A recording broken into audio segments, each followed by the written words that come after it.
하이델베르그 요리 문답서 91번째 문에는 이렇게 질문하고 있습니다. 선행이란 무엇인가? 즉 그리스도인들이 나타내어야 하는 참된 믿음에서 나오는 선한 행위가 무엇인지를 질문하고 있습니다.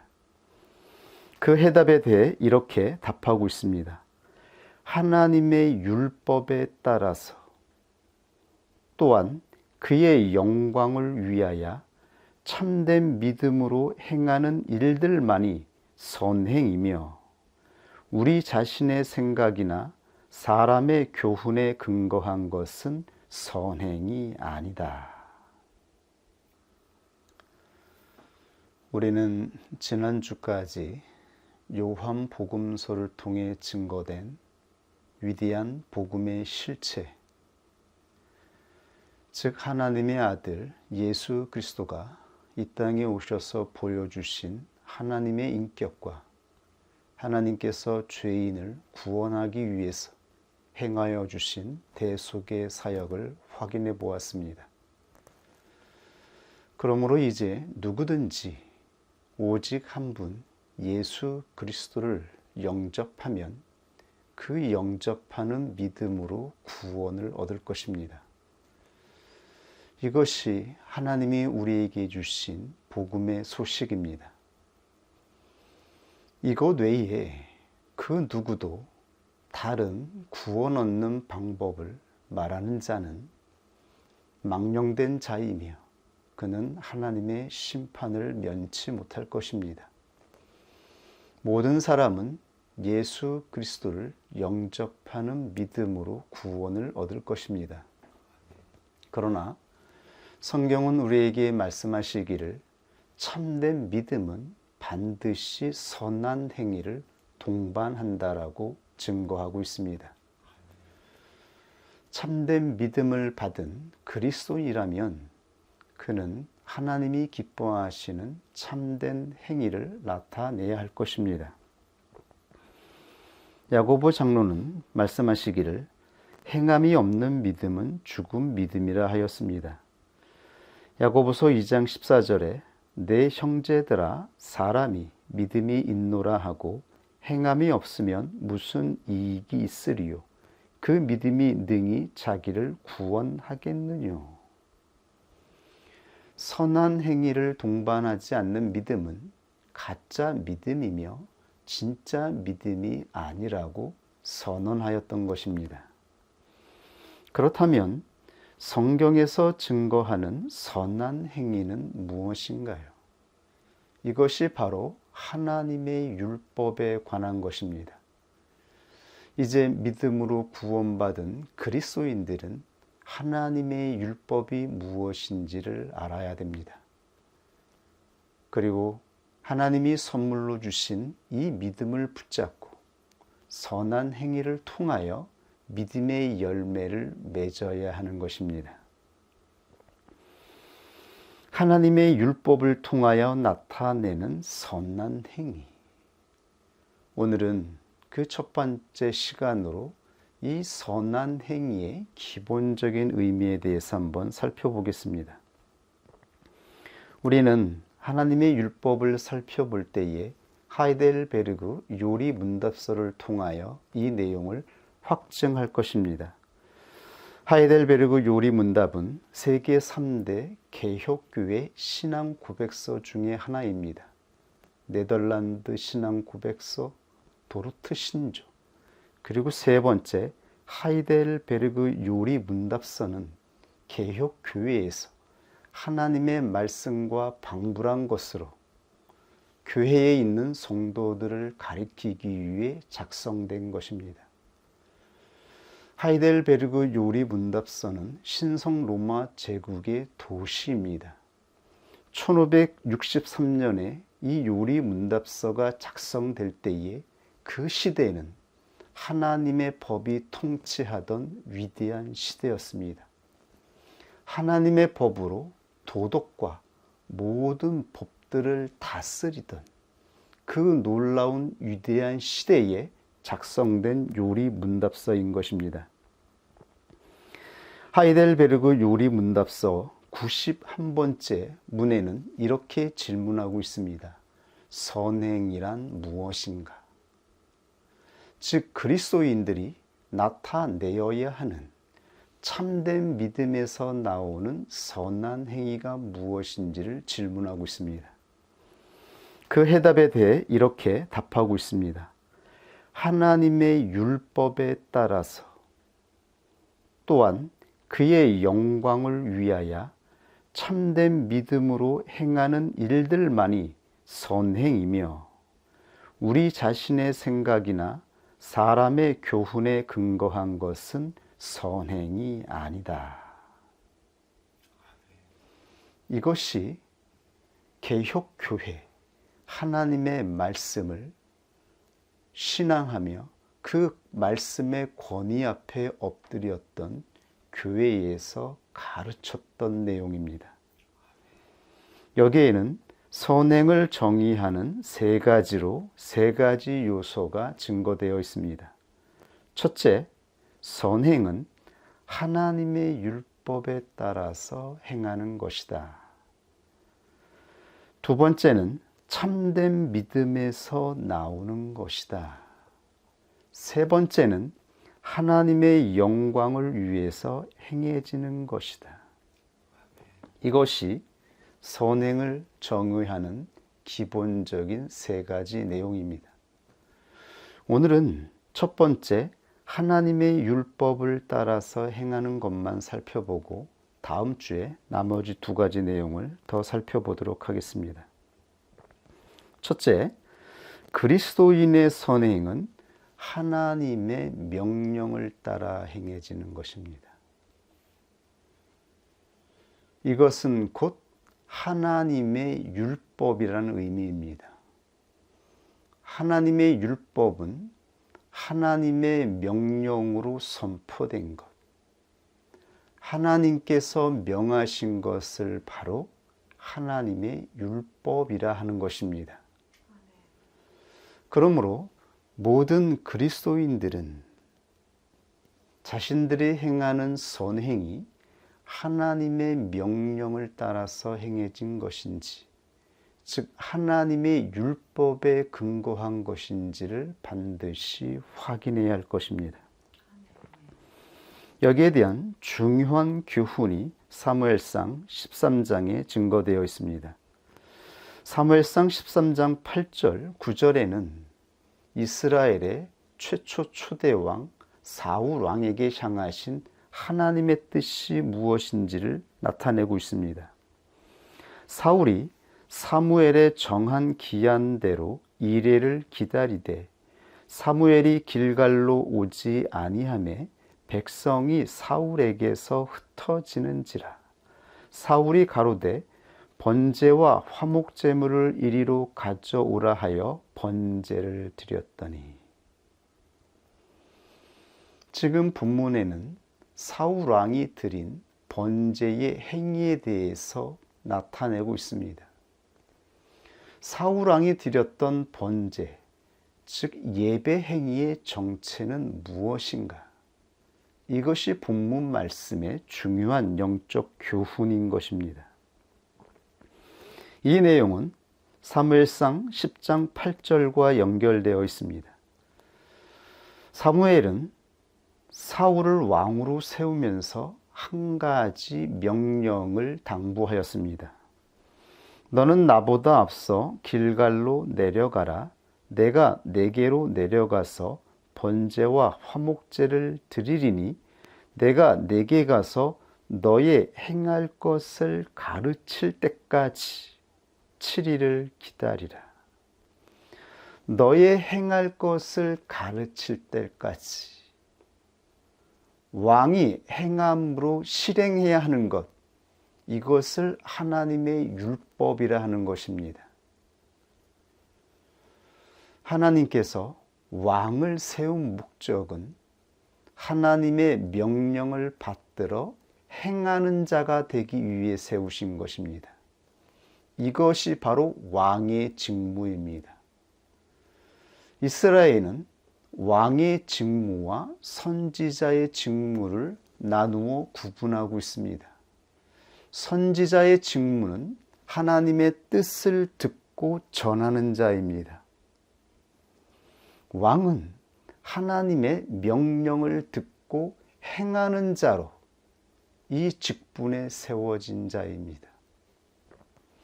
그러므로 왕의 직무, 선지자의 직무는 모두 하나님의 뜻을 듣는 데에서 실행되는 것입니다. 이것은 이스라엘을 지배하는 통치의 원리이기도 하며 하나님의 성전을 건설하는 통치 체계이기도 합니다. 하나님의 성전을 건축할 때 성전 맨 앞 제단 앞에 두 기둥이 있었습니다. 하나는 왕권을 의미하고 다른 하나는 선지권을 의미합니다. 왕권은 하나님의 말씀을 듣고 행하는 자, 그 권세를 의미하며 또 한편에서는 하나님의 말씀을 듣고 전하는 자, 선지권을 의미합니다. 바로 이 통치 체계 위에 하나님의 성전이 건설되고 이스라엘 국가가 완성되는 것입니다. 하나님은 이렇게 하나님의 나라가 어떻게 건설되는지, 하나님의 백성들은 무엇으로 행하고 살아가야 하는지에 대해서 말씀하신 것입니다. 이것이 그리스도인이 싸워서 이겨야 하는 마지막 시험의 자리이기도 합니다. 이 시험의 자리는 결코 쉽지 않습니다. 하나님의 말씀을 듣고 행하는 자리, 왕적인 직무, 하나님의 말씀을 듣고 전하는 자, 이 선지권이 모두 그리스도인들에게 주어졌습니다. 그러므로 그리스도인들은 왕같은 제사장이라 선포된 것입니다.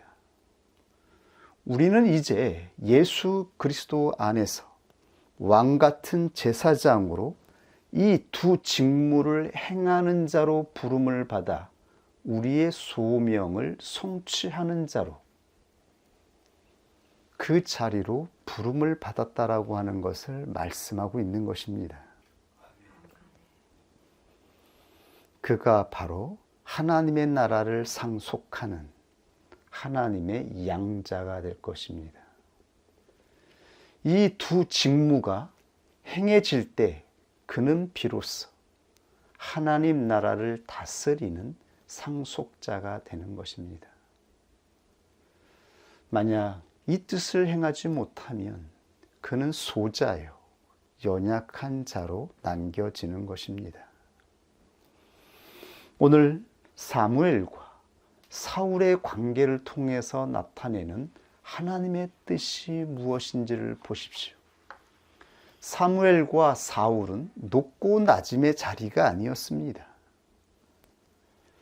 두 직무 모두 하나님의 말씀을 듣는 자리이며 선지자였던 사무엘은 하나님께 받은 이 명령을 사울 왕에게 전했으며 사울 왕은 동일한 하나님의 말씀을 선지자였던 사무엘에게 듣고 실행하는 자였습니다.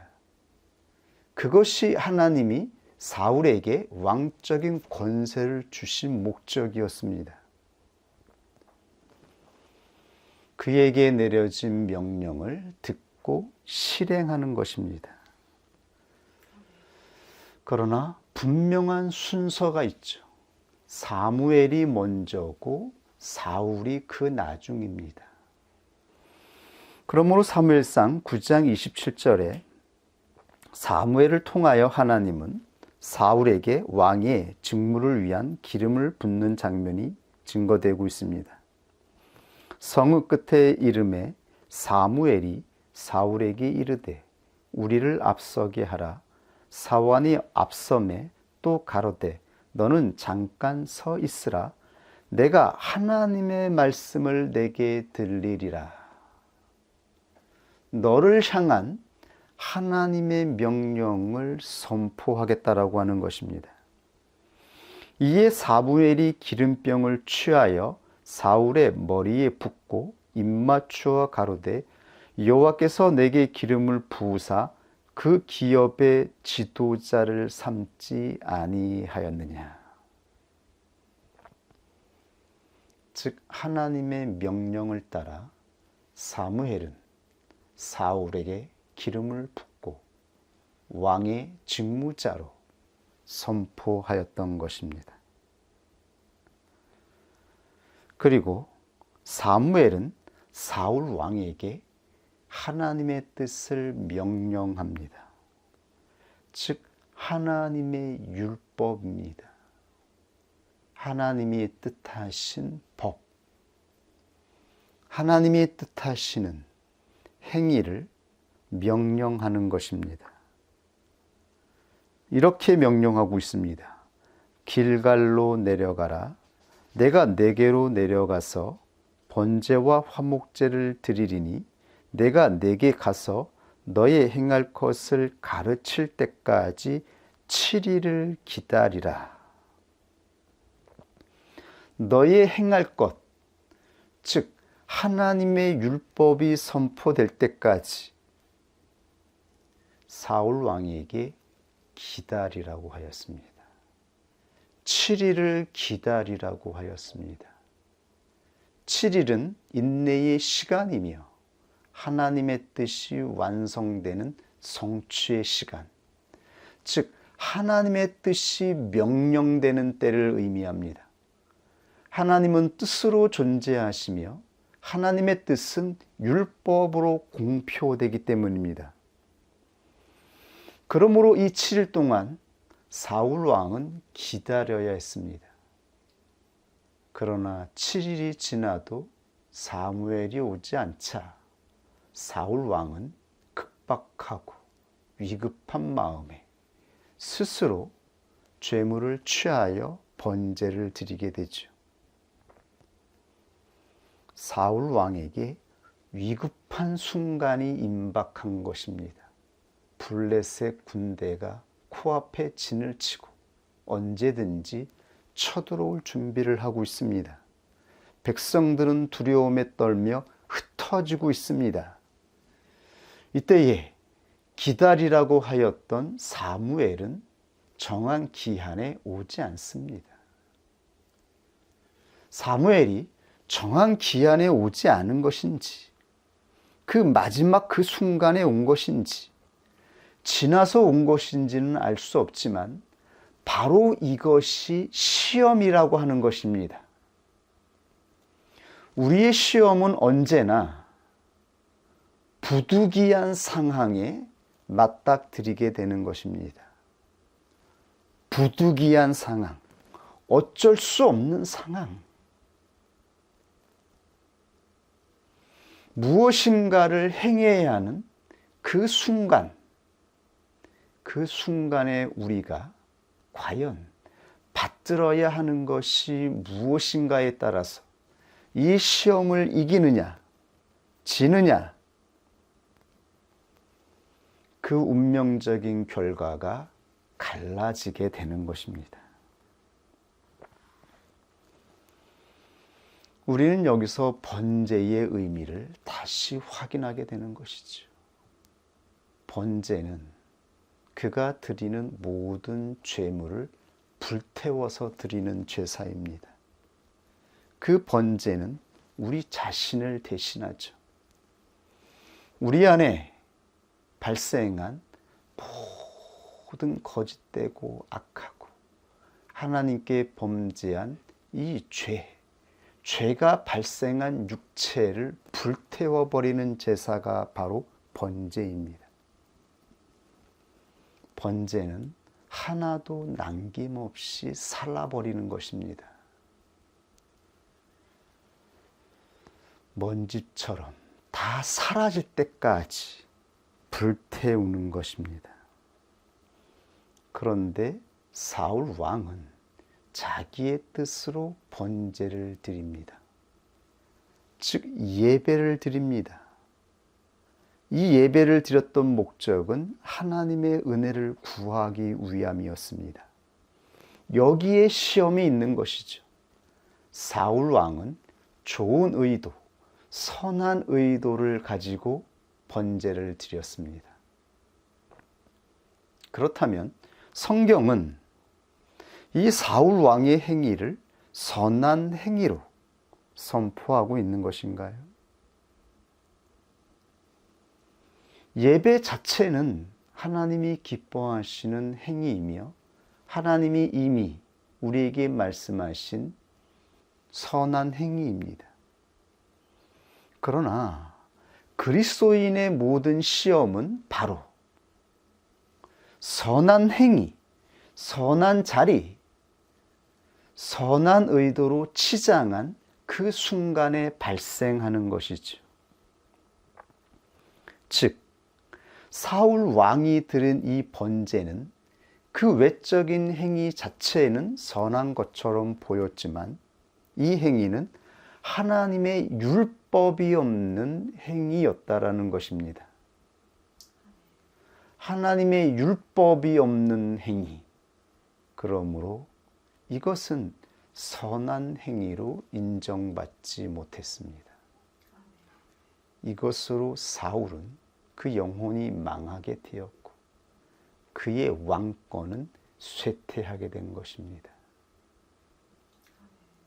오직 하나님이 세우신 이 왕의 자리는 하나님의 명령이 받들어질 때 그 권위와 그 권세가 나타나는 것입니다. 그런데 자리는 있으나 하나님의 율법, 명령이 상실되었습니다. 이 왕권이 어떻게 굳건하며 세세토록 이어질 수 있겠습니까? 이것이 바로 왕의 직무를 받은 자에게 주어지는 시험입니다. 우리는 말로는 우리가 왕 같은 제사장으로 부름을 받은 그리스도인이라 말하며 소망을 갖고 있습니다. 그러나 왕 같은 제사장은 사울이 받았던 이 시험을 이기는 자가 되었을 때에 그의 믿음은 참된 믿음으로 증표되며 그의 행위를 통하여 하나님의 권세가 나타나며 그의 자리가 하나님의 은혜가 임하는 하나님이 함께 하시는 왕 같은 자리임을 나타내게 되는 것입니다. 여기서 우리가 알게 되는 진실은 무엇입니까? 하나님의 뜻을 받들기 위해서는 번제가 이루어져야 한다라고 하는 것이죠. 번제의 참된 본질은 자기 뜻, 자기 의지, 자기 감정을 모두 전적으로 부인하고 부복하는 것입니다. 자기의 모든 전적인 뜻을 불살라 버리는 것, 0.0001%도 남기지 않고 다 불살라 버리는 것입니다. 이것이 바로 우리에게 하나님께서 번제를 행하라 하시는 이유인 것입니다. 번제가 행해지지 않고서는 그 누구도 예수 그리스도가 걸어가셨던 그 십자가의 자리에 따라갈 수가 없기 때문입니다. 그러므로 사울 왕을 향한 하나님의 마지막 결산, 이 시험의 결과를 보십시오. 사무엘은 13절부터 사울에게 이렇게 증거합니다. 사무엘이 사울에게 이르되 왕이 망령되이 행하였도다. 왕의 하나님 여호와께서 왕에게 명하신 명령, 즉 하나님의 율법입니다. 하나님의 율법이 없는 자는 소자요, 연약한 자로 남는 것입니다. 왕 같은 제사장은 하나님의 율법을 받드는 자임을 우리에게 말씀해 주고 있는 것입니다. 왕에게 명하신 명령을 지키지 아니하였도다. 그리하였다면 여호와께서 이스라엘 위에 왕의 나라, 이 나라는 통치권, 지배권입니다. 이것이 바로 나라의 본질, 권세인 것입니다.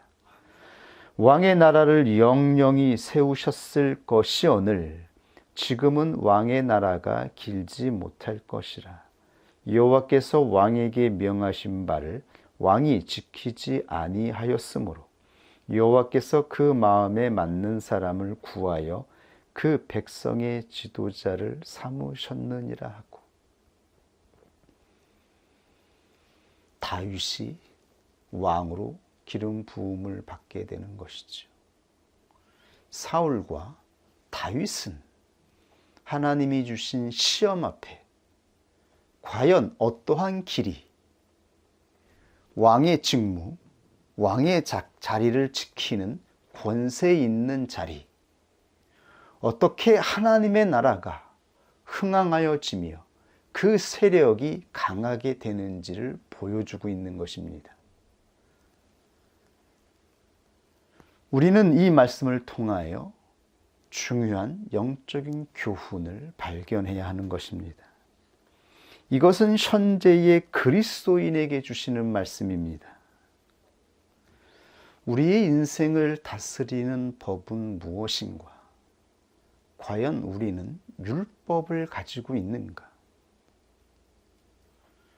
참된 믿음으로 예수 그리스도를 영접하였다 하며 율법을 모르는 자는 자신이 중생한 그리스도인이 아님을 나타내는 것입니다.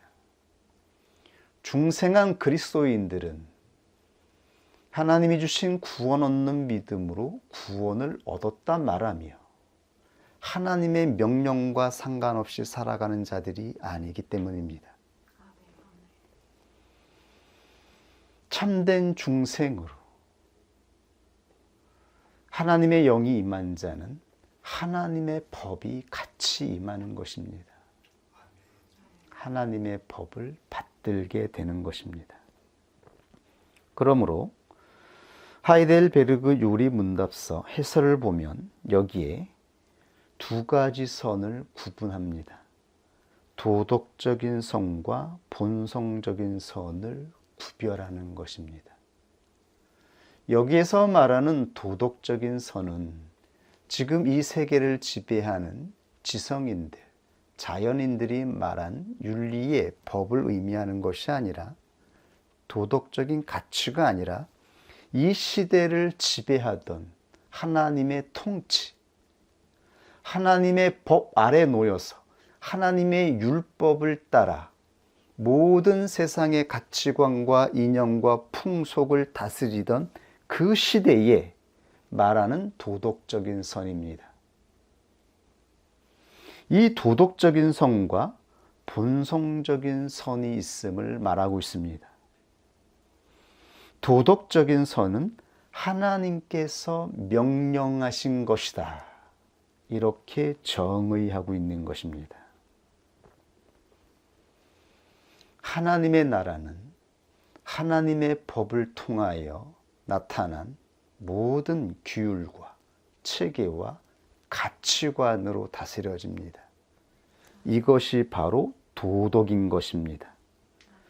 그리고 왕의 직무는 하나님의 명령을 받들어 행할 뿐만 아니라 자신에게 주어진 직무로 이것을 실행케 하는 것입니다. 이것이 왕적인 자리에 앉은 자들에게 주신 소명인 것입니다.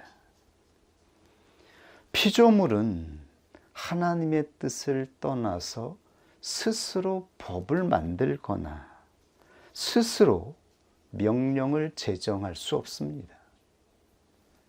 그것은 피조물의 권한이 아닌 것입니다. 예배 또한 하나님의 율법을 따라 제정된 것입니다. 사람들이 시대를 따라, 풍속을 따라, 관습을 따라 드려지는 예배는 사람이 보기에는 좋을지 모르지만 그것은 하나님의 명령, 하나님의 율법과는 거리가 먼 것입니다. 과연 우리가 드리는 예배가 하나님의 율법을 따라 드려지는 예배이냐? 우리의 선한 행위가 과연 하나님의 율법을 따라 행해지는 선인지를 우리는 반드시 확인해야 하는 것입니다. 왜냐하면 본성적인 선이 있기 때문입니다. 이 본성적인 선을 하이델베르그 요리 문답서 해설해 보면 주관적인 선, 이것은 지극히 주관적인 것입니다. 개인의 상황이나 개인의 위급한 환경을 따라서 행해지는 것입니다. 사울왕의 대답을 보십시오. 사무엘상 13장 12절에서 이에 내가 이르기를 블레셋 사람은 나를 치러 길갈로 내려오겠거늘 내가 여호와께 은혜를 간구치 못하였나 하고 부득이하여 번제를 드렸나이다. 우리의 시험은 언제나 부득이한 상황에 발생하죠. 이것이 바로 원수 마귀의 시험입니다. 이 부득이한 상황, 두려운 상황, 위급한 상황입니다. 죄에 매여 육체를 따라가는 자들은 이 부득이한 상황에 자기의 목숨을 선택하여 하나님의 명령을 저버리게 되는 것입니다. 그러나 하나님의 명령을 받들고 행하는 왕의 직무에 있는 자는 반드시 자기의 목숨을 부인하고 하나님의 뜻을 받들어야 하는 것입니다. 이것이 바로 사울 왕에게 주셨던 시험이었던 것입니다. 그는 이 시험을 통과하지 못하여 그의 왕권이 무너지고 하나님은 그를 왕의 자리에서 내어 쫓으셨던 것입니다. 하나님의 율법을 받들지 못하는 자들은 절대로 하나님의 나라를 상속할 수 없는 것입니다. 그냥 연약한 자로, 초라한 자로, 소자로 결산되는 것입니다. 그러나 하나님의 뜻은 하나님께 부름을 받은 모든 성도들이 왕 같은 제사장이 되는 것입니다. 우리는 왕 같은 제사장이 되기 위해 하나님이 주신 이 믿음, 이 믿음이 영생 얻는 믿음이 아닌가요? 죽음조차 이길 수 있는 하나님 앞에 내 목숨조차 드릴 수 있는 영생 얻는 믿음이 구원 얻는 믿음이라 말씀하였습니다. 과연 우리에게 주신 믿음이 구원 얻는 믿음인지 아닌지 시험의 때가 주어질 것입니다. 그러므로 사무엘상 13장 13절에 사무엘이 사울에게 이르되 왕이 망령되이 행하였도다. 그는 스스로의 번제를 드렸습니다. 번제가 무엇인지를 알지 못한 것입니다. 번제를 드리면서도 자기의 뜻으로, 자기의 의지로, 자기가 주관하여 예배를 드리게 된 것입니다. 가인은 왜 하나님을 원망하며 불평하다 혈기까지 내어 자신의 동생 아벨을 죽인 것입니까? 마음이 상한 것이죠. 자신이 드린 최선의 예배, 그가 드린 예배를 하나님이 받지 아니하였다라는 것이죠. 이것이 바로 본성적인 선의 본질인 것입니다. 하나님이 원하는, 하나님이 명령하시는 명령대로 드리지 아니하고 자기의 뜻으로 드렸다라고 하는 것을 나타낸 것입니다. 그러므로 그는 하나님 앞에서 설기내고 분노하여 자신 안에 하나님의 명령이 없음을, 하나님의 명령을 받드는 자가 아님을, 자기가 드린 예배가 스스로의 예배였음을 스스로 나타낸 것입니다. 이것이 바로 사울 왕이 드린 예배의 본질인 것입니다. 가인이 드린 예배, 사울 왕이 드린 예배의 본질은 동일한 것입니다. 지금도 우리는 이 시험 가운데 있는 것입니다. 과연 이 시험을 이기고 하나님이 명령하신 왕의 자리를 지킬 것이냐? 여기서 처참하게 쫓겨나서 패망하여 영원히 망하는 자가 될 것이냐? 항상 이 싸움에 놓이게 되는 것이죠. 이 싸움에서 이기는 자가 되어질 때에 우리는 영생의 면류관을 얻게 될 것입니다. 많은 이들이 그리스도인으로 하나님의 은혜를 받아서 하나님의 은혜의 자리에 나와 있습니다. 이 가운데에 듣고 행하지 않거나, 즉 바리새인이나 유대인들처럼 하나님의 말씀, 명령은 많이 들으나 행하지 않는 자가 있는 것이며, 사울 왕처럼 들었으나 자기의 뜻으로 변질시켜 드리는 이 우상의 믿음이 있는 것입니다. 하나님의 뜻을 듣고 그것을 행하기 위해서는 반드시 번제가 이루어져야 됩니다. 번제가 이루어지지 않은 상태에서 우리는 결국 우상의 제사를 드리게 되는 것입니다. 이것이 오늘 하나님의 명령을 받은 그리스도인들에게 주신 영생의 면류관을 얻기 위한 길임을 깨닫고 확신할 수 있기를 원합니다. 오늘 하나님이 주신 말씀 앞에 함께 기도하겠습니다.